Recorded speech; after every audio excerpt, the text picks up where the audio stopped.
হয়, মই বৰ্তমান উপস্থিত আছো চিনাতলী চাপৰিত আৰু চিনাতলী চাপৰিত অবৈধভাৱে মহেশ্বৰী নৰেন্দ্ৰ মহেশ্বৰী নামৰ যিজন ঠিকাদাৰ, সেই ঠিকাদাৰজনে অবৈধভাৱে এখন শ্মশান কাটি নিয়াৰ অভিযোগ উত্থাপিত হৈছে। অভিযোগে নহয়, কেৱল অভিযোগ নহয়, বৰ্তমান সময়ত চিনাতলী গাঁৱৰ ৰাইজে কেইবাখনো ডাম্পাৰ জেচিবি ইয়াত আবদ্ধ কৰি ৰাখিছে। মই সেই পৰিৱেশটো দেখুৱাই আছো যে প্ৰতিবাদ সাব্যস্ত কৰি সুদূৰত দেখিছে যে ডাম্পাৰসমূহ ইতিমধ্যে ৰখাই থৈছে, ৰাইজে যাবলৈ দিয়া নাই, এইদৰে ৰখাই থোৱা হৈছে আৰু ৰাইজে প্ৰতিবাদ সাব্যস্ত কৰিছে যে এই ধৰণে কোনো অনুমতি নোলোৱাকৈ ৰাইজৰ বিনা অনুমতিত এইদৰে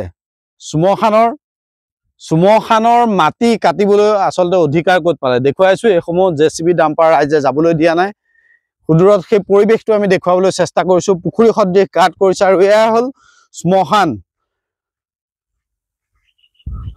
সেই পৰিৱেশটো মই দেখুৱাবলৈ চেষ্টা কৰি আছো যে এফালে ৰাইজে প্ৰতিবাদ সাব্যস্ত কৰিছে, ডাম্পাৰসমূহ মুখৰ আগত ৰাখি প্ৰতিবাদ সাব্যস্ত কৰিছো, আৰু আনফালে দেখুৱাইছো এয়া হ'ল শ্মশান।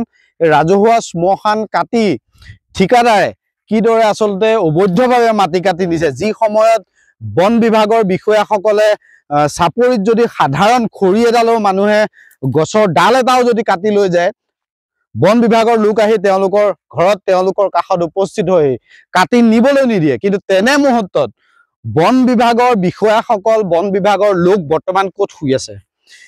এটা পুখুৰী সদৃশ, প্ৰকাণ্ড পুখুৰী সদৃশ গাঁত কৰি মই দেখুৱাইছো শ্মশানৰ মাটি, প্ৰকাণ্ড পুখুৰী সদৃশ গাঁত কৰি ইয়াৰ পৰা মাটি লৈ গৈ আছে। আজি প্ৰায় এটা মাহ দিন ধৰি চলি আছে আৰু প্ৰতিবাৰতে আচলতে চিনাতলী গাঁৱৰ ৰাইজে এইসমূহ মাটি কাটিবলৈ বাধা দিয়ে, কিন্তু তাৰ পাছতো ৰাইজৰ কথা কোনো কাৰণত নুশুনে, যাৰ ফল ভোগ কৰিব লগা হৈছে। আজি ৰাইজে 5-6খনকৈ ডাম্পাৰ আবদ্ধ কৰি ৰাখিছে। যেতিয়ালৈকে বন বিভাগৰ লোক নাহে, তেওঁলোকক স্পষ্টীকৰণ নিদিয়ে কি কাৰণে মাটি কাটিবলৈ দিছে, সেই কথা নোকোৱা পৰ্যন্ত ডাম্পাৰসমূহ এৰি নিদিওঁ বুলি তেওঁলোকে তীব্ৰ প্ৰতিবাদ সাব্যস্ত কৰিছে। প্ৰতিবাদৰ দৃশ্যাংশসমূহ দেখুৱাই আছো।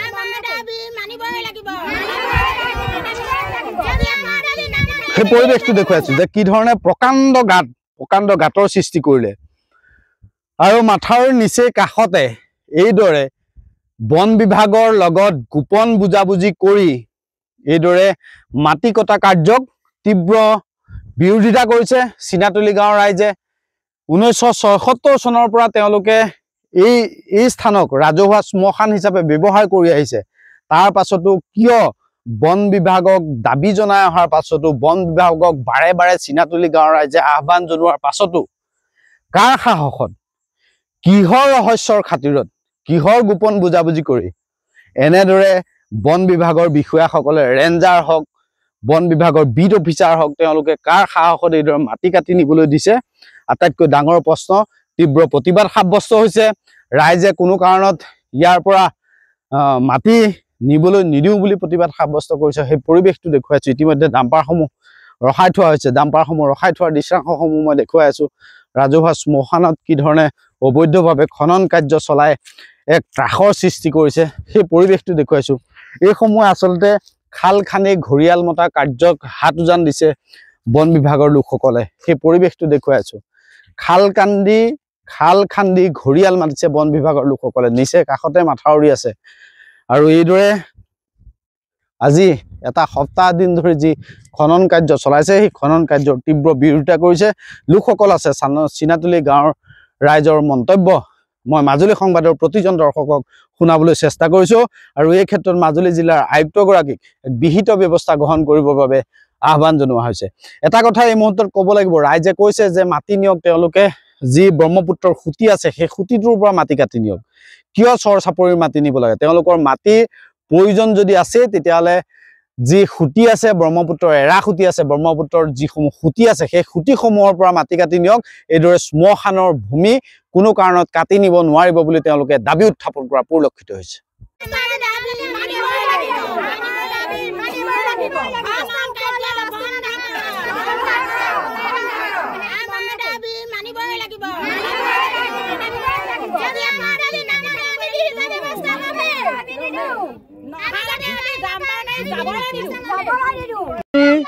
আমি প্ৰথম ফৰেষ্টক আমি গাড়ী বন্ধ কৰি, মাটি খনন কাৰ্য বন্ধ কৰি, গাড়ী JCB আছে, ডাম্পাৰ আছে, সকলো বন্ধ কৰি পেলাই আমি ফৰেষ্টক ফোন কৰিছোঁ। ফৰেষ্টে আমি আমাৰ ফালৰ পৰা এতিয়া ভাবিছোঁ যে ফৰেষ্টৰ ইয়াত যোগাযোগ আছে।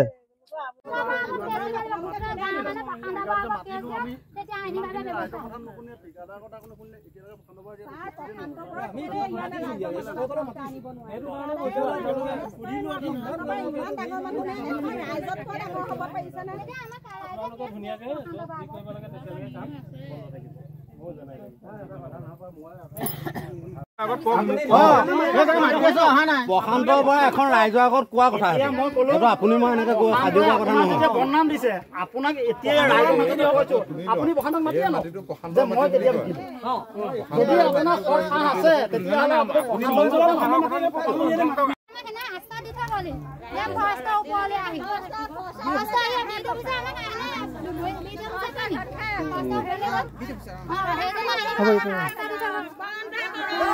আমাৰ নিজা মাটি নাই, কিন্তু আমি ৭৪ চনত চিনাতলী মাথাৰ ওপৰত বাস কৰি এই ভূমিখণ্ড যিখন ভূমিখণ্ড বেদখল কৰি আছে, সেই বেদখল খণ্ডতে আমি শ্মশান হিচাপে ব্যৱহাৰ কৰি আছো আমাৰ জন্মৰ আগৰ পৰা।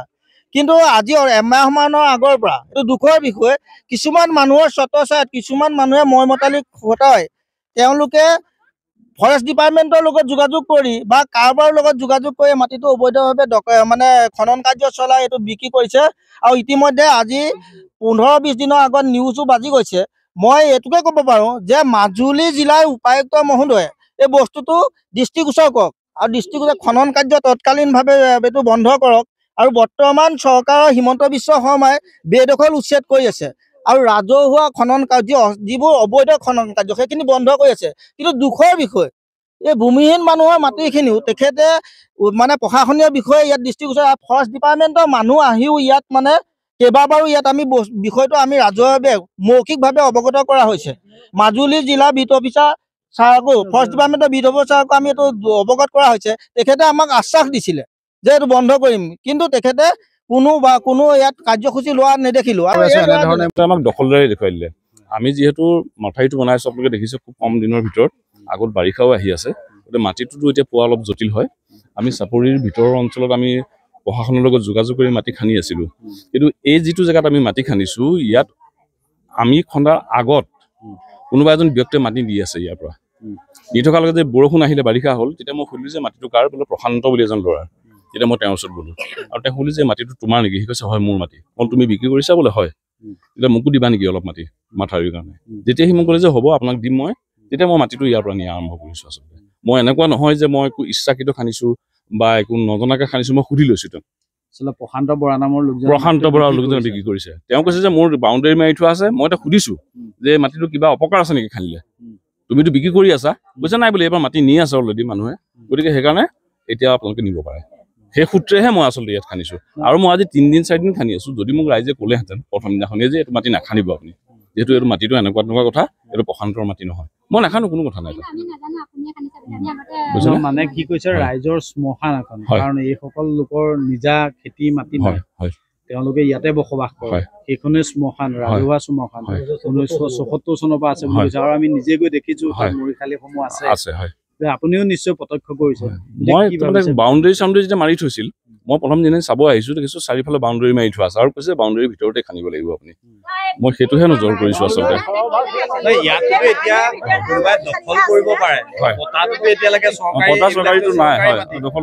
আৰু যিহেতু আগতে তেওঁ দি আছিল কাৰোবাক, সেই সূত্ৰেহে আচলতে মই সুধিলো। মানে মোৰ এনেকুৱা ইণ্টেনশ্যন নহয় যে তুমি মই জোৰ জবস্তি খান্দি লৈ যাম। আপোনালোকেও নিশ্চয় জানে যে যিহেতু আপোনালোকেও ফৰেষ্ট ৰয়েলটি দিব লাগিব, প্ৰতি চিএম মাটিতে দিব লাগিব, মাটি পাম নিব পাৰিব। ইয়াৰ পৰা মাটি নিলেও আপুনি ফৰেষ্ট ৰয়েলটি দিবই লাগিব। যদি আপোনালোকে ফৰেষ্ট ৰয়েলটি দিবই লাগে, তেতিয়াহ'লে প্ৰশান্ত বৰাক কেলে পইচা দিছে? প্ৰশান্ত বৰা চৰকাৰী মাটি, ফৰেষ্টৰ মাটি। কিন্তু মই নাজানো আচলতে তেওঁ বুলি কোৱাৰ কাৰণেহে আচলতে মই কাটিলো, নহলেতো মই আগতে মই তাত কাটি আছিলো আগত ভিতৰৰ অঞ্চলত, খুঁটিতে কাটি আছিলো মই। কিন্তু ইয়াৰ পৰা যেতিয়া বৰষুণ আহিলে দেখাৰ পিছতহে মই ইয়াৰ পৰা আচলতে কাটিছিলো। কোনোবাই নিছিলে আচলতে ইয়াৰ পৰা মাটি, সেই সূত্ৰেহে মই সুধিলো। এতিয়াতো গাড়ীসমূহ ৰাইজে বন্ধ কৰি ৰাখিছে, এতিয়া আপুনি কি কৰিম বুলি? ৰাইজৰ লগত আলোচনা কৰিম, তেওঁলোকে যিটো মত দিয়ে সেইটোৱে হ'ব মোৰ। কাৰণ মই এনেকুৱা উদ্ধত নহয়, মই ৰাইজৰ কেতিয়াও উদ্ধত হ'ব নোৱাৰো। প্ৰশান্ত বৰাক মই তেখেতক কৈছো আহিবলৈ, যে আপুনি আহক ইয়ালৈ, যিটো আপুনি মোক মাটি দেখাই দিছিল, গতিকে সেইকাৰণে মই আপুনি আহক, ৰাইজক কওক, আপুনি কোৱাৰ কাৰণেতো মই কাটিছিলো। আৰু মই কিন্তু তাক 10 বাৰমান ফোন কৰিছো এতিয়ালৈকে, তেওঁ কিন্তু অহা নাই এতিয়ালৈকে। তাৰ পৰা প্ৰতিপন্ন হৈছে আচলতে কিবা এটা গণ্ডগোল আছে, মই সেইটোৱে বুজিছো আচলতে।